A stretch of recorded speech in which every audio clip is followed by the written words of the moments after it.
E o padre António Ferreira, ou Padre Ima, como é conhecido por todos, fala em dois grandes períodos que marcam a história da Igreja em Cabo Verde, o antes e o depois de 31 de janeiro de 1533. O especialista em História da Igreja afirma que o cabo-verdiano já nasceu de uma matriz cristã. E para preservar tantas informações úteis a Cabo Verde, a Igreja está a reorganizar o arquivo diocesano, transformando-o em museu e centro de documentação. A Diocese de Santiago de Cabo Verde foi criada no dia 31 de janeiro de 1533 pelo Papa Clemente VII. Padre António Ferreira, conhecido por Padre Ima, especialista em História da Igreja, nesta entrevista exclusiva à TCV, fala em dois grandes períodos que marcam a vida da Igreja Católica no arquipélago, sendo que a primeira designada de fase missionária da evangelização, que vai de 1462 até 1533. Nesta primeira fase, temos a Diocese está, num primeiro período, sob a responsabilidade da Ordem de Cristo, que está em Tomar. Depois, no segundo período, a partir de 1514, com a criação da Diocese de Funchal, Cabo Verde passa a depender da Diocese de Funchal. Desta fase, digamos, da preparação da evangelização, da missionação, o rei achou que criaram as condições e também toda a área descoberta até a Índia era demais para ser governada e administrada religiosamente. Então, em dezembro de 1532, pediu ao Papa para criar uma diocese. Então, o Papa, em 31 de janeiro de 1533, cria a Diocese de Santiago de Cabo Verde. Papa Clemente VII criou a diocese com sede na Igreja Paroquial da Ribeira Grande de Santiago após a solicitação do rei de Portugal, Dom João III, e na mesma data criou também as dioceses de São Tomé e de Goa.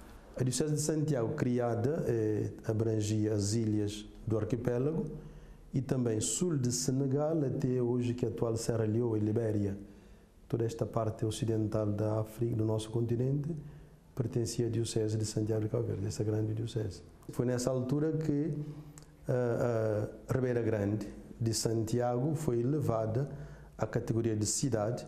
A Igreja de Nossa Senhora do Rosário, construída em 1495, é tida como referência em toda a África. É de que é o primeiro e mais antigo em pé e ativo. Primeiro se construiu uma capela, gótico, estilo manilinho. Depois se construiu a igreja, ampliado e recoberto de azulejo. Também Padre Antônio Vieira, na saída para o Brasil, em 1652, prega ali e torna clássico. Ou seja, está falando, mas ali quando também me acha padre tão negro, cima cibiche, mas também tão doutos, que cantava tão bem que invejava outros catedrais. O ano de 1556 marca o início da construção da Sé Catedral no bairro São Sebastião, na Cidade Velha, mas as obras terão sido suspensas a partir de 1592 e ficado paradas durante cerca de 130 anos. A conclusão da Sé aconteceu por volta de 1700 e 12 anos depois é saqueada por corsários franceses comandados por Jacques Cassar, segundo relata Francisco Moreira. Eu estive nesse estado de abandono, devido a saques de piratas. Se pedra foi utilizada na casa de pessoas, foi demolido, foi construir edifício público lá na praia, até a Igreja da Senhora da Graça, que as mármores que se lê e Sé Catedral, até Catiçal. Graças à cooperação entre dois Estados, portanto, português e Cabo Verde, que hoje tive o processo de escavação arqueológica, processo de restauro, e que hoje tem minimamente condições para visitantes a presa. Aqui na Cidade Velha começa a história do povo cabo-verdiano e da sua fé. Padre Ima conta que desde o início do povoamento, em 1462, o cabo-verdiano já nasceu cristão ou de matriz cristã. Os primeiros que chegam vinham padres para os assistir religiosamente, eram todos católicos para os assistir.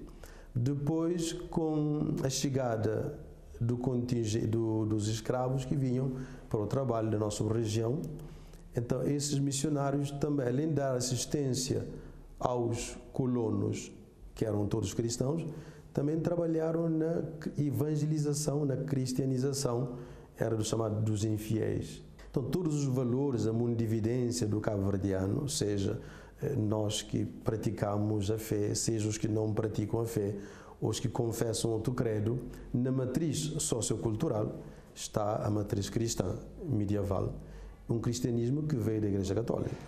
Segundo diz o sacerdote, a Igreja assumiu no coração dos cabo-verdianos a forma de ver e enfrentar o mundo, a tal resiliência da esperança, da solidariedade e partilha.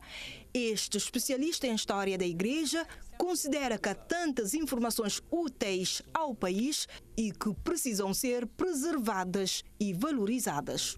Estamos a reorganizar o arquivo diocesano para termos a parte arquivística do museu e de um centro de documentação diocesano.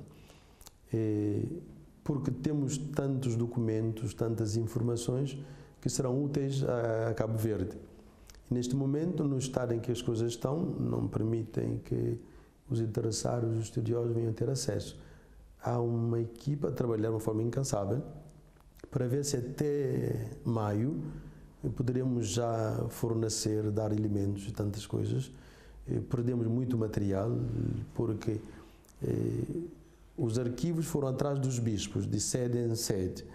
E a última viagem foi de São Nicolau à praia. Desde 43 a praia é sede do Bispado de Santiago de Cabo Verde. Considera que é um dever da Igreja reorganizar e catalogar todo o arquivo existente e colocá-lo ao serviço dos investigadores e de todos os interessados para uma melhor compreensão da nossa história. A Diocese de Santiago é atualmente composta por 24 paróquias, servidas por cerca de 40 padres, abrangendo uma população maioritariamente católica.